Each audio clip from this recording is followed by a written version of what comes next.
জামাতে নামাজ আদায়কারীকে আল্লাহ পাক আরশের নিচে জায়গা করে দিবেন। 2 নম্বরে আমল নামার খাতা তার ডান হাতে দান করা হবে। জোরে জোরে বলুন সুবহানাল্লাহ। আর যারা নাফরমান হবে, বেঈমান হবে, তাদের আমল নামার খাতা বুক চিরে পিছন থেকে বাম হাতে দান করা হবে। আর নামাজি বান্দার আমল নামার খাতা ডান হাতে দান করা হবে।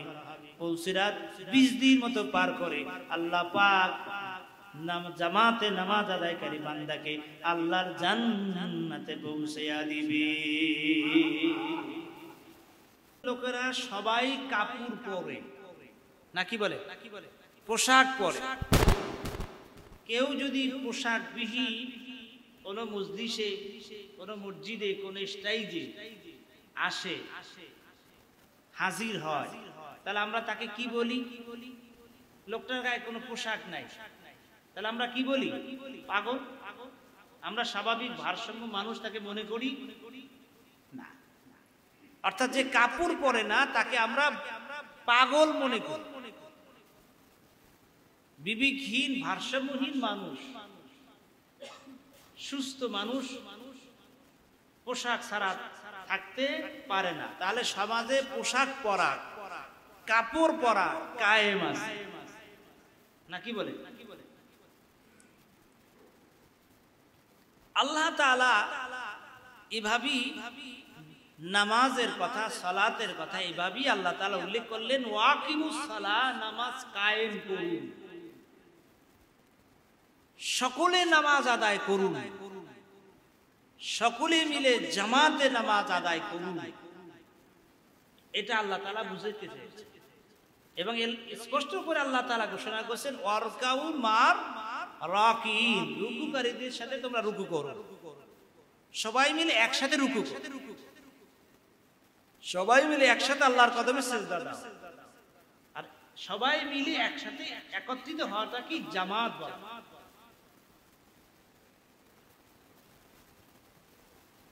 কায়েমের ওয়াকিমুস সালাতের আরেকটা ব্যাখ্যা তাফসীর ইবনে আব্বাসের ভিতরে এসেছে যে নামাজের কায়েমের অর্থ হচ্ছে নামাজের ফরজ, নামাজের ওয়াজিব, নামাজের সুন্নত, নামাজের মুস্তাহাব, মুস্তাহাব সহকারে নামাজ আদায় করা। নামাজের ফরজগুলো ঠিকমতো আদায় করা, নামাজের ওয়াজিবগুলো ঠিকমতো আদায় করা, সুন্নতে মুআক্কাদা, সুন্নতে জায়েদা, মুস্তাহাব পরিপূর্ণরূপে সালাত আদায় করার ব্যাখ্যা বা এর মানেই হচ্ছে কায়েম। ওয়াকিমুস সালাহ, আল্লাহ তাআলা যেটা বুঝাতে চেয়েছেন পূর্ণাঙ্গ রূপে নামাজ আদায়।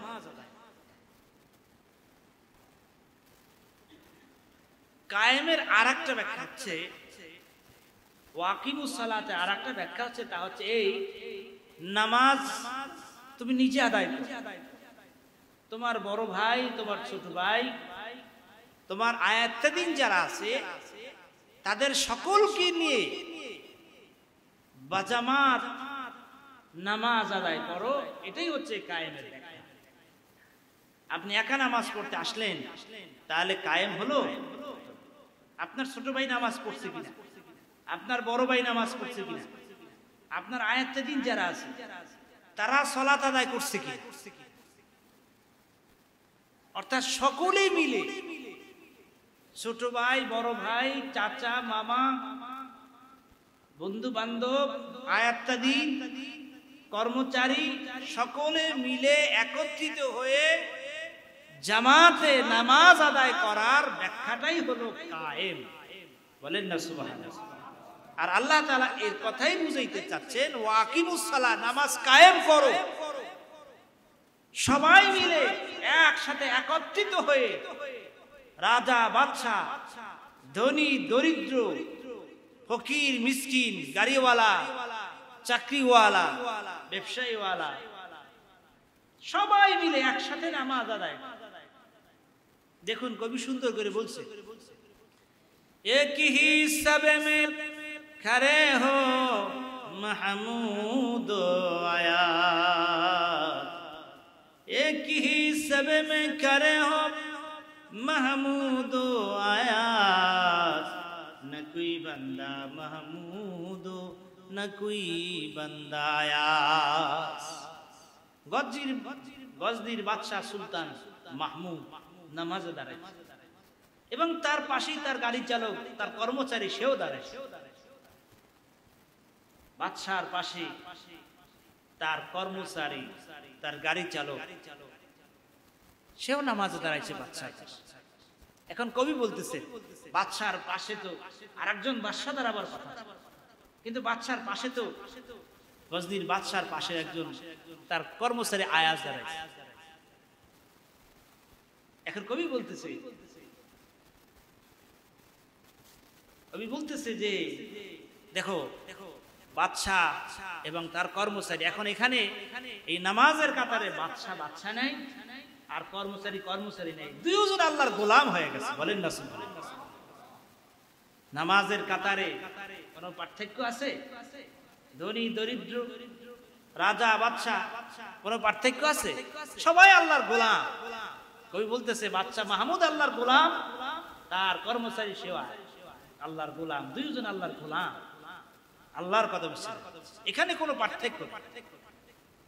মসজিদ জামাতে নামাজ আদায় করা, এখানে কোনো পার্থক্য আছে? জামাতে নামাজ আদায় করার এত গুরুত্ব, এতই ফজিলত, মানুষ যদি বুঝতো, জানতো, জামাত ছাড়া এক ওয়াক্ত নামাজ আদায় করত। বলেন না সুবহানাল্লাহ। হাদিস শরীফে এসেছে রাসূল পাক সাল্লাল্লাহু আলাইহি ওয়াসাল্লাম ইরশাদ করেন, সালাতুল জামাতি তুফাজ্জালু সালাতুল ফরদি বি27 দারাজা। জামাতে নামাজ আদায় করা আর একা নামাজ আদায় করার ভিতরে পার্থক্য হলো 25 গুণ। অর্থাৎ আপনি যদি জামাতে নামাজ আদায় করেন তা আল্লাহ পাক খুশি হয়ে একা নামাজ পড়ার চাইতে 25 গুণ সব আল্লাহ পাক আপনার আমার আমল নামায় দান করে দিবে।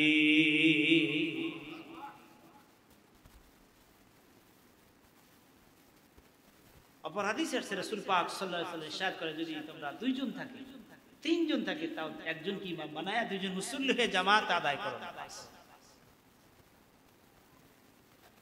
জামাতে মুসল্লিদের সংখ্যা যত বেশি হবে তত সওয়াব, তত রহমত, তত বরকত আল্লাহ তাআলা বেশি দান করে। বলেন না সুবহানাল্লাহ। হাদিস শরীফে এসেছে আল্লাহ নবী ইরশাদ করেন, জামাতে যদি 4 জন মানুষ একত্রিত হয়ে জামাতে নামাজ আদায় করে, তাহলে ভিন্ন জায়গায় 8 জন মানুষ, ভিন্ন জায়গায় একা 8 জন মানুষ নামাজ আদায় করলে যেই সব হয়, 4 জন মানুষ যদি একত্রিত হয়ে জামাতে নামাজ আদায় করে, আল্লাহ পাক তাদের আমল নামায় 8 জন মানুষ ভিন্ন জায়গায় নামাজ পড়লে যত সব হয়, সেই পরিমাণ সব আল্লাহ পাক ওই এক একজনের আমল নামায় আল্লাহ দান করে দেয়। 8 জন মানুষ যদি একত্রিত হয়ে জামাতে নামাজ আদায় করে, 8 জন মানুষ যদি একত্রিত হয়ে জামাতে নামাজ আদায় করে, ভিন্ন জায়গায় 100 জন মানুষ নামাজ আদায় করলে যত সওয়াব হবে এক একজনের আমল নামে আল্লাহ পাক সেই পরিমাণ নেকি লিখে দেয়। জামাতে মুসল্লিদের সংখ্যা যত বেশি হবে আল্লাহ পাক তত সওয়াব, তত নেকি আপনার আমার আমল নামায় বেশি দান করে দেয়। বলেন না সুবহানাল্লাহ।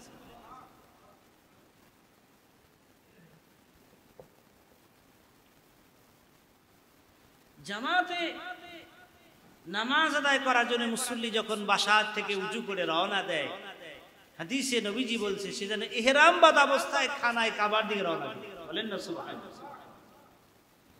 হুজুর বলছেন তোমরা যদি হাজি দেখতে চাও, যে ইহরাম পরা হজের নিয়ত করে খানায় কাবার দিকে রওনা দিয়েছে, এরকম ব্যক্তি যদি দেখতে চাও তাহলে ওই ব্যক্তিকে দেখো যে বাসা থেকে উজু করে মসজিদের দিকে রওনা দিয়েছে, তাকে তোমরা দেখিয়া লাও।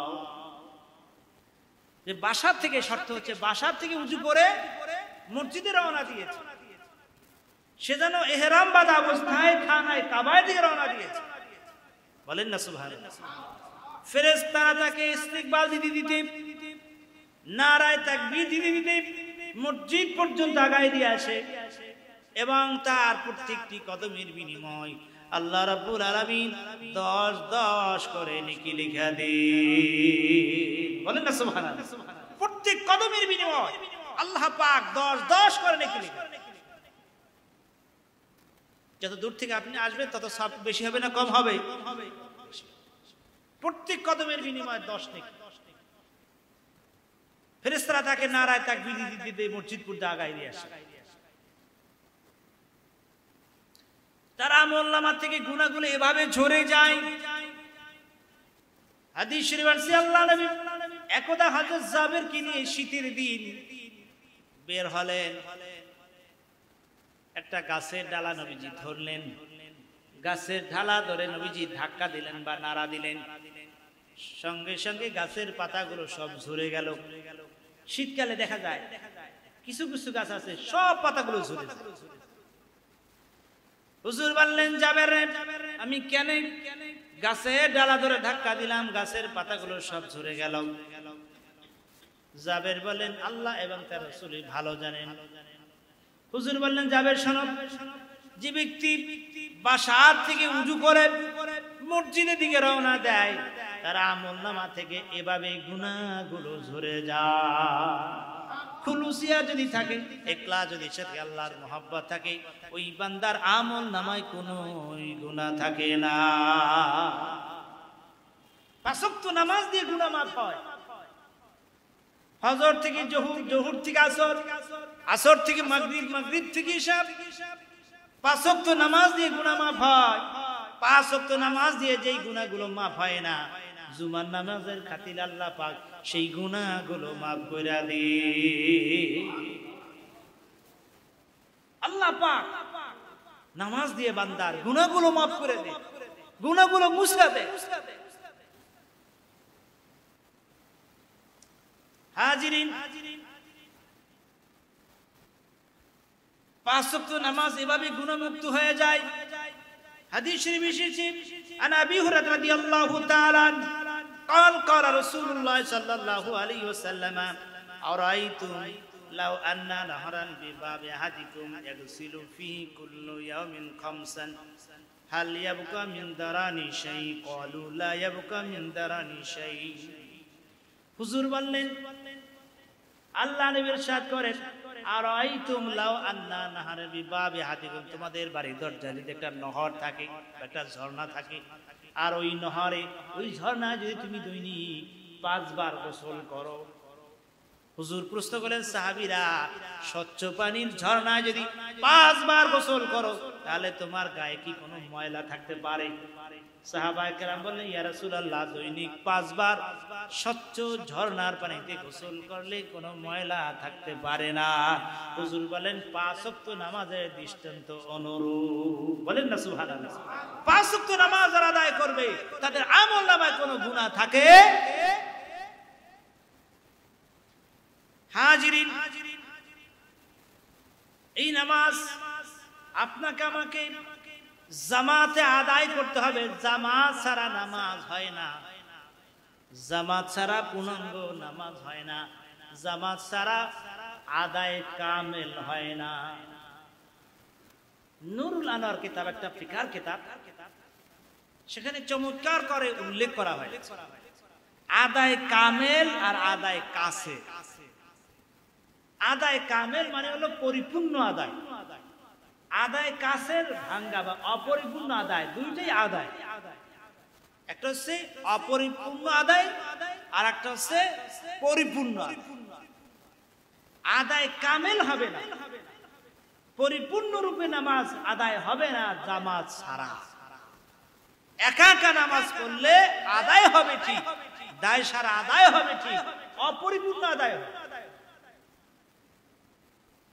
কারণ জামাতে নামাজ আদায় করা সুন্নতে মুআক্কাদা, বাধ্যতামূলক সুন্নত।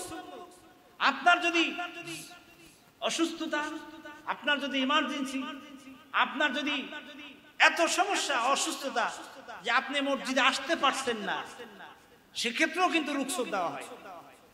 যদি ক্ষমতা থাকে, আসার সক্ষমতা থাকে, জামাত আদায় করতে হবে না। দেখুন একজন অন্ধ সাহাবী হুজুরের কাছে এসে বলছে, ইয়া রাসূলুল্লাহ, আমি তো অন্ধ, আমি তো চোখে টোকে দেখি না। জামাতের যে গুরুত্বের কথা বললেন, আমাকে কি রুখসত দেওয়া যায় কিনা? আমি তো অন্ধ মানুষ, আমি তো চোখে দেখি। হুজুর বললেন, অন্ধ তোমাকে রুখসত দেওয়া হলো। অন্ধ লোকটি মসজিদ থেকে বের হয়ে যাচ্ছিল, এমন সময় নবীজি আবার ডাকলেন, ও অন্ধ, তুমি আজান শুনতে পাও? জি হুজুর, আমি তো আজান শুনতে পাই।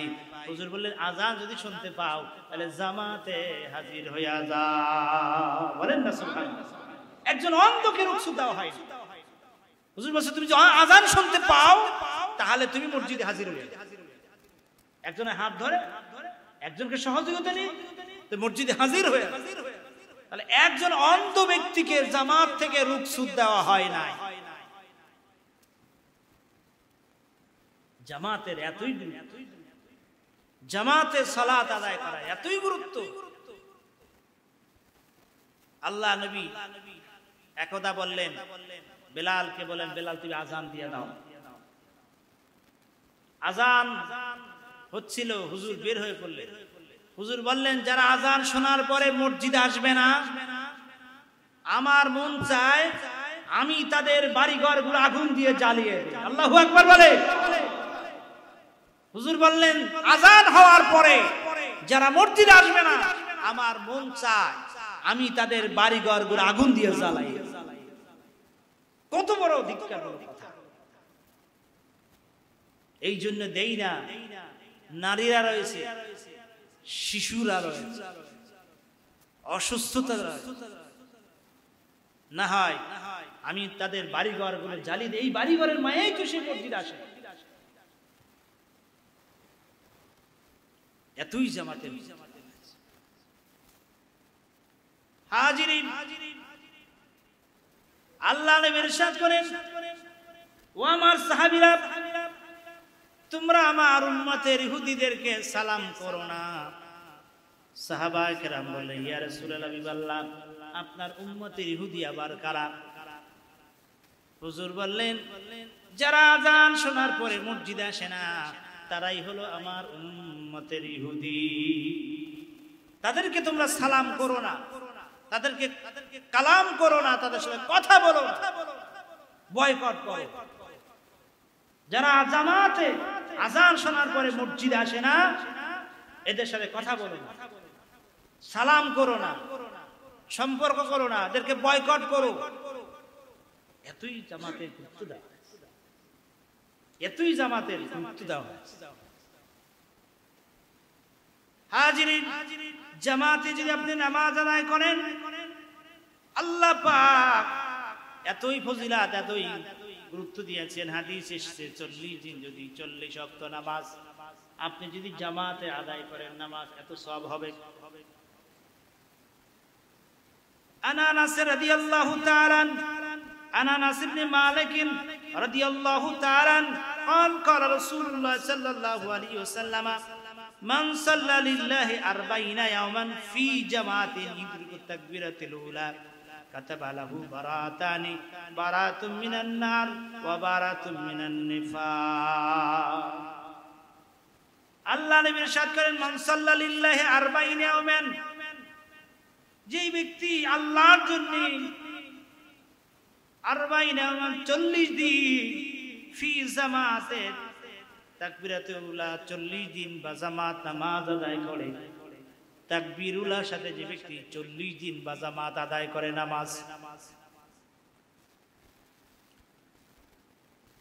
তাকবীরাতুল উলা অর্থাৎ ইমাম সাহেব যখন বলে আল্লাহু আকবার, সঙ্গে সঙ্গে সেও বলে আল্লাহু আকবার বলে নামাজ আদায় করবে।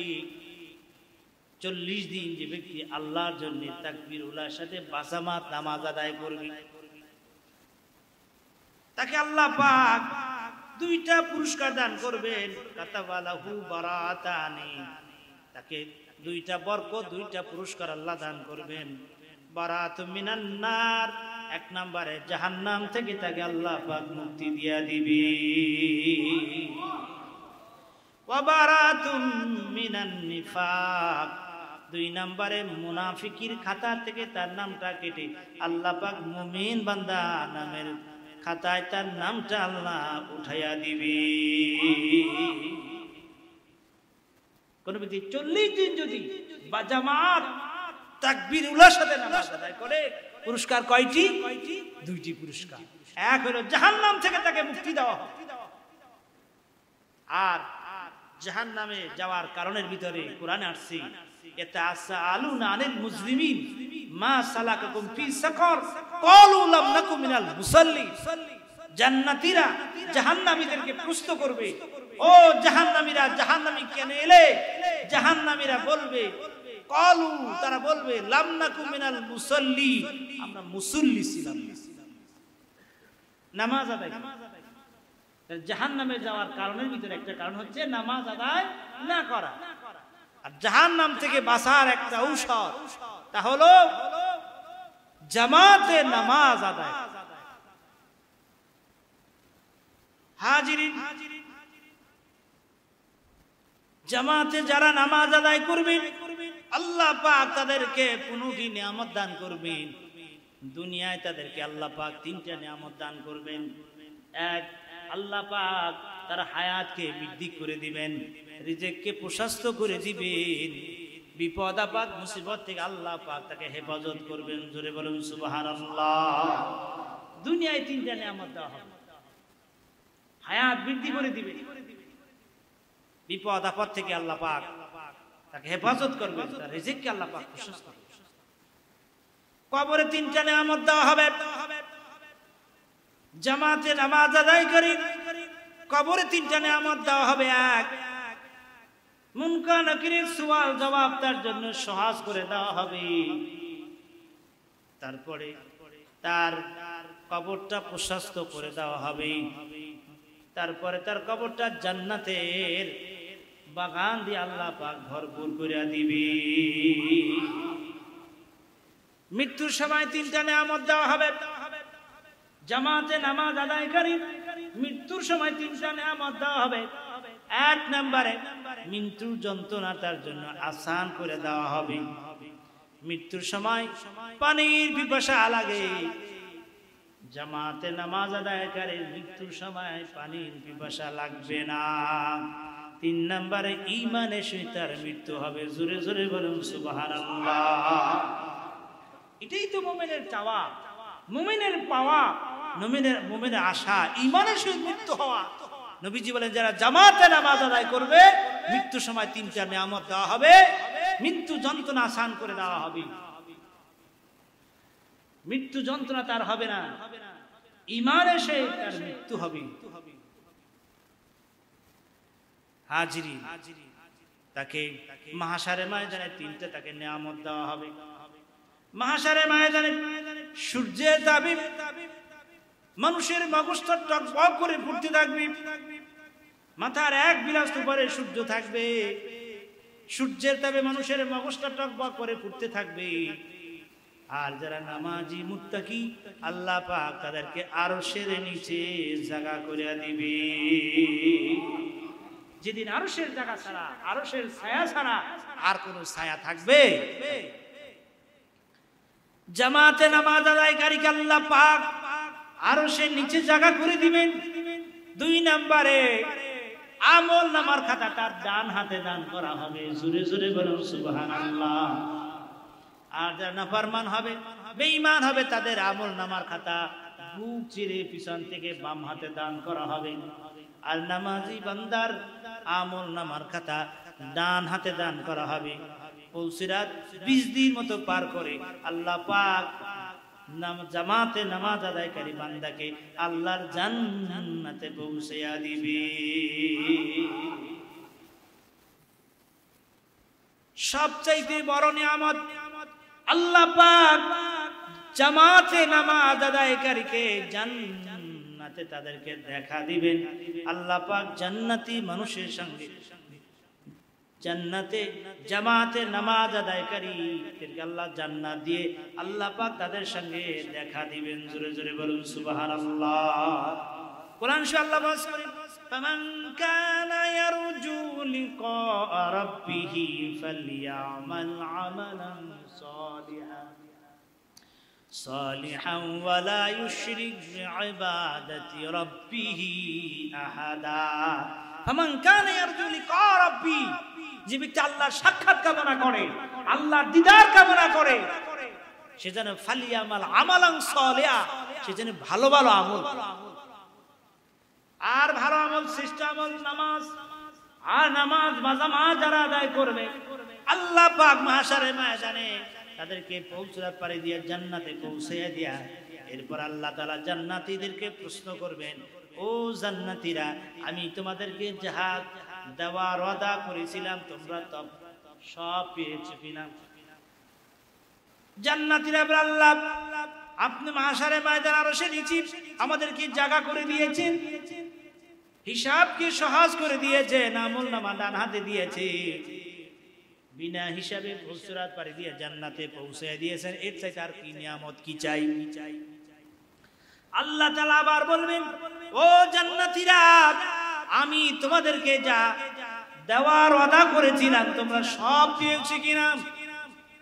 জান্নাতীরা বলবে, আল্লাহ সব পেয়েছি। আবার আল্লাহ তাআলা বলবেন, ও জান্নাতীরা, আমি তোমাদেরকে যা দেওয়ার ওয়াদা করেছিলাম তোমরা সব পেয়েছো কিনা?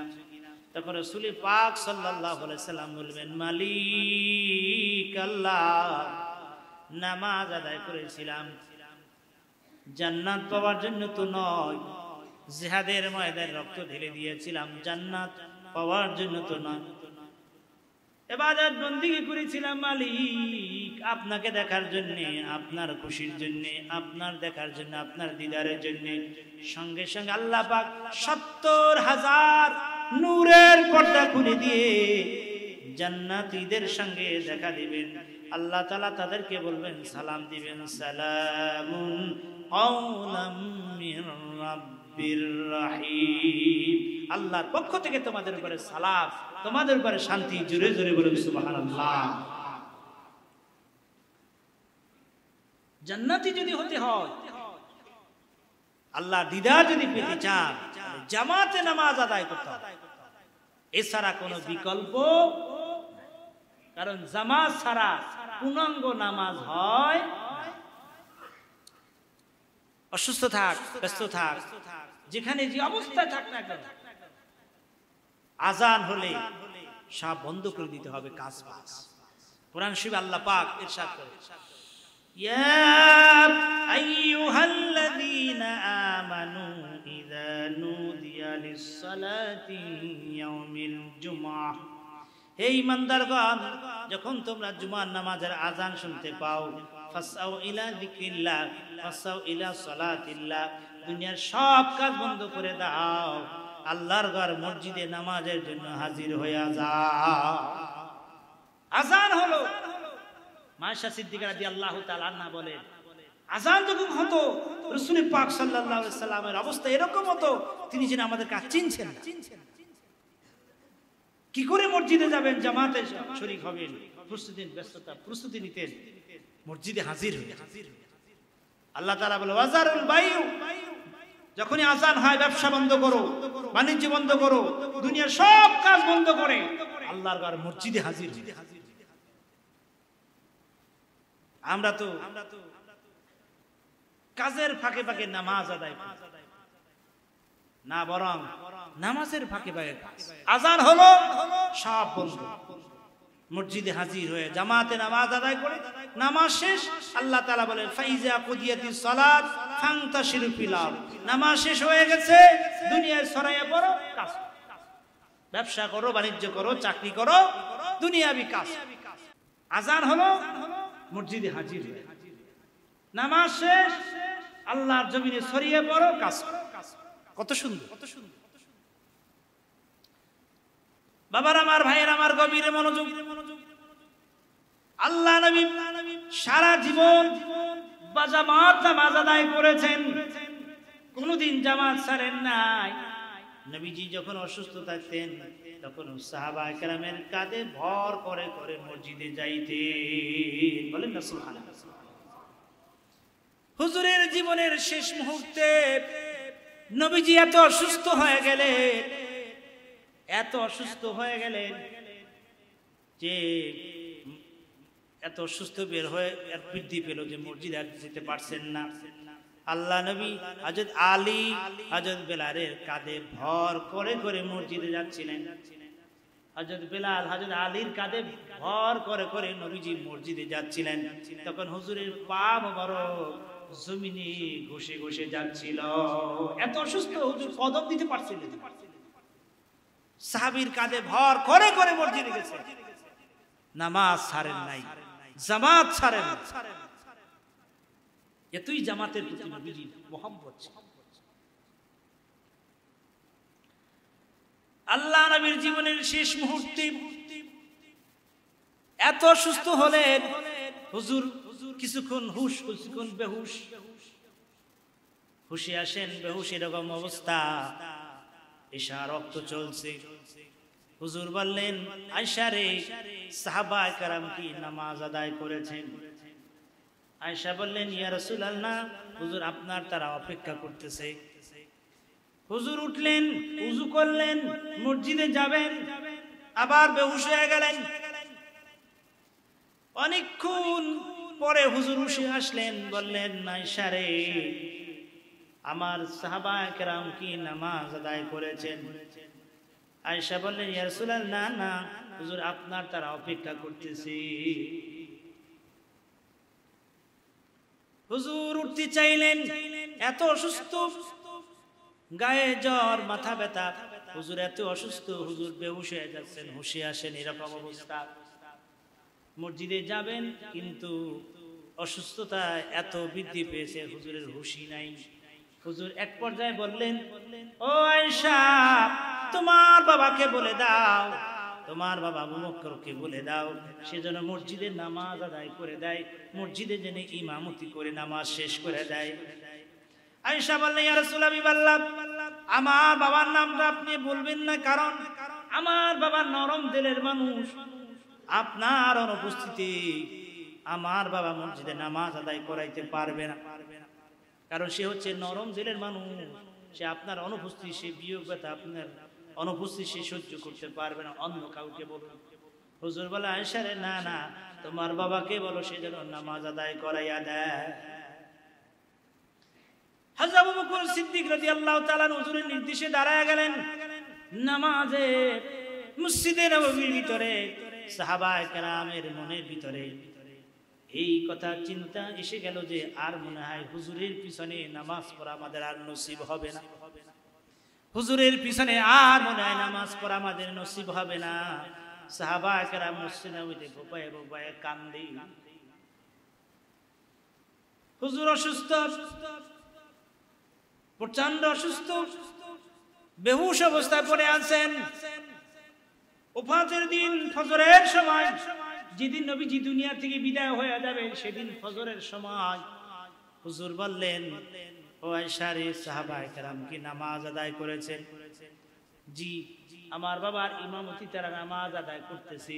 হুজুর বললেন আয়েশা রে, আমার হুজরাত থেকে আর মসজিদ নববীর মাঝখানে যে দরজা আছে, পর্দা আছে, পর্দাটা সরায় দাও, দরজাটা খুলে দাও, আমি দেখি আমার সাহাবায়ে কেরাম কিভাবে নামাজ আদায় করে। আয়েশা সিদ্দিকা রাদিয়াল্লাহু তাআলা আনহা হুজরার দরজার পর্দা সরায় দিলেন, দরজা খুলে দিলেন। হুজুর তাকিয়ে দেখতেছেন সাহাবায়ে কেরাম বা জামাত নামাজ আদায় করতেছে। হুজুর এই অবস্থা দেখে মুস্কি মুস্কি একটু হাসলেন। কিছুক্ষণ পরে হযরত আয়েশা সিদ্দিকা রাদিয়াল্লাহু তাআলা আনহা লক্ষ্য করে দেখেন নবীজি কাঁদতেছে, চোখের কোনা বেয়ে বেয়ে ঝর্ণার মতো পানির ফোঁটা পড়তেছে।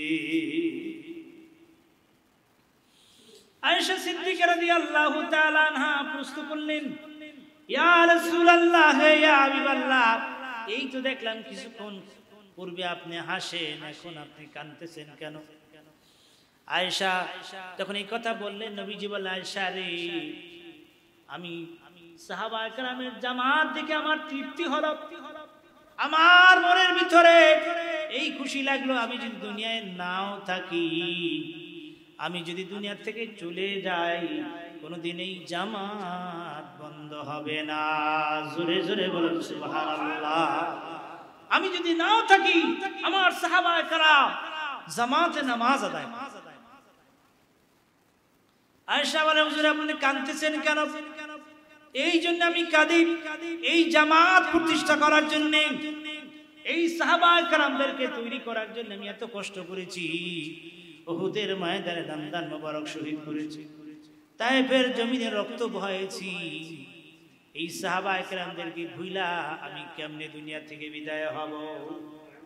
এই সাহাবায়ে কেরামদের ভুইলা আমি কেমনে থাকি? হুজুর এতই ভালোবাসি। সঙ্গে সঙ্গে জিবরাইল হাজির। ইয়া রাসূলুল্লাহ, আপনি চিন্তা করবেন না, আপনার উম্মতের খবর বছর অন্তে আল্লাহ পাক আপনার রওজার ভিতরে পৌঁছায়া দিবেন। হুজুর বললেন, ও জিবরাইল, এক বছর সাহাবায়ে কেরামদেরকে ভুইলা আমি রওজায় থাকতে পারবো না। জিবরাইল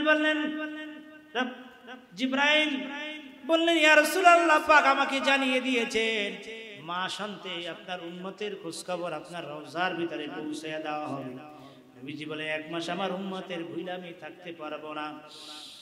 জিবরাইল বললেন, আল্লাহ পাক আমাকে বলে দিয়েছেন প্রতি মুহূর্তে উম্মতের খবর আল্লাহ রাব্বুল আলামিন আপনার রওজায় পৌঁছানোর ব্যবস্থা করিয়া দিবে। আল্লাহ নবী দুনিয়া থেকে বিদায় হয়ে যাবেন। বিদায়ের মুহূর্তে হযরত জিবরাইল আমিন নবীজির কাছে আসলেন, এসে বললেন, ইয়া রাসূলুল্লাহ, আজকে একজন নতুন ফেরেশতা নিয়ে এসেছি, যেই ফেরেশতা কোনো মানুষের কাছে একবারে বেশি যায় না। নতুন ফেরেশতা নিয়ে এসেছি, হুজুর আপনি যদি অনুমতি দেন ফেরেশতা আপনার কাছে আসবে, আর অনুমতি যদি না দেন চলে যাবে। আল্লাহ পাক এইভাবে বলে দিয়েছেন। হুজুর বলেন, ও জিবরাইল, আসার অনুমতি দিলাম। মালাকুল মউত আলাইহিস সালাম নবীজির কাছে আসলেন রূহ কবজ করার জন্য। হুজুরের জীবনের শেষ ওসিয়াত, হুজুরের জীবনের শেষ নসিহত, হুজুরের জীবনের শেষ বাণী রেকর্ড হয়েছে হাদিসে। আল্লাহ নবী ওফাতের পূর্বে কথাই বলেছেন, আসসালাত আসসালাত আসসালাত ওয়া মা মালাকাত আইমানুকুম, উম্মতেরা নামাজ, উম্মতেরা নামাজ, উম্মতেরা নামাজ, আর তোমাদের আয়াত্তাধীন যারা আছে তাদের সঙ্গে ভালো ব্যবহার করো। হুজুরের শেষ ওসিয়াত হলো নামাজ। হুজুরের জীবনের শেষ পর্যন্ত বাজামাত নামাজ আদায় করেছে, কোনদিন জামাত ছাড়েন নাই। এত অসুস্থ সাহাবায়ে কেরামের কাঁধে ভর করে করে হুজুর জামাতে নামাজে শরীক হয়েছে। আর অথচ আমরা সামান্য ব্যস্ততা, সামান্য সুস্থ, সামান্য কারণে আমরা জামাত